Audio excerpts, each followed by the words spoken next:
Dave was number one. He was a kid at heart, always telling jokes.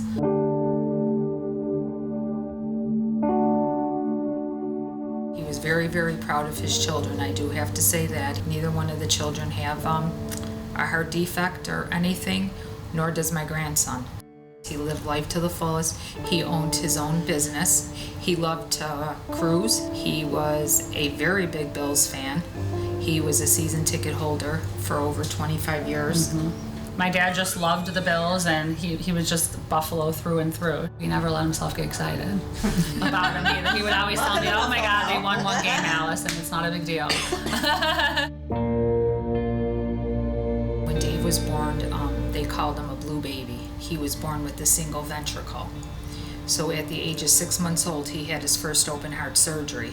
The procedure was called a banding. They had told his parents that he most likely would not live till past the age of 10. However, Dave did surpass that. He had his second open heart surgery at the age of 23. They had told Dave that it was a 50-50 chance that he would survive because it was a new procedure. He was one of the first ones to get the Fontan procedure. He was only supposed to live till 10, and he graduated college, got married, had my brother and I. He saw me become a teacher, saw my brother become a pilot. He walked me down the aisle. He was at my son's first birthday. He became a grandfather. He was doing very, very well. He, always kept to his appointments. He even was going to the gym and exercising and doing what he could. He never let any of his heart defects keep him down or limit him to anything. About a year ago, he started not feeling well and starting to slow down.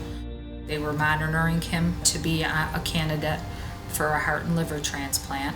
I always thought that Dave would never have to have the transplant. I always thought he would surpass that, but it just wasn't meant to be. He ended up getting sepsis. He never gave up, and he, like Allison said, he was still very cheerful in the hospital and himself, cracking jokes. And I really think that Dave thought he was coming back home.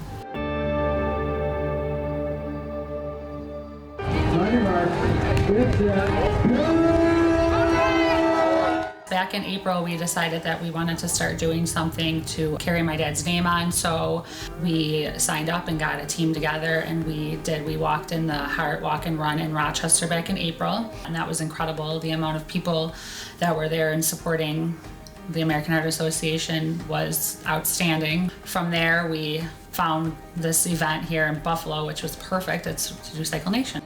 And we're just so excited that it's like it's meant to be at the field house because Dave was a Bills fan. He was probably their number one fan, and he's our number one.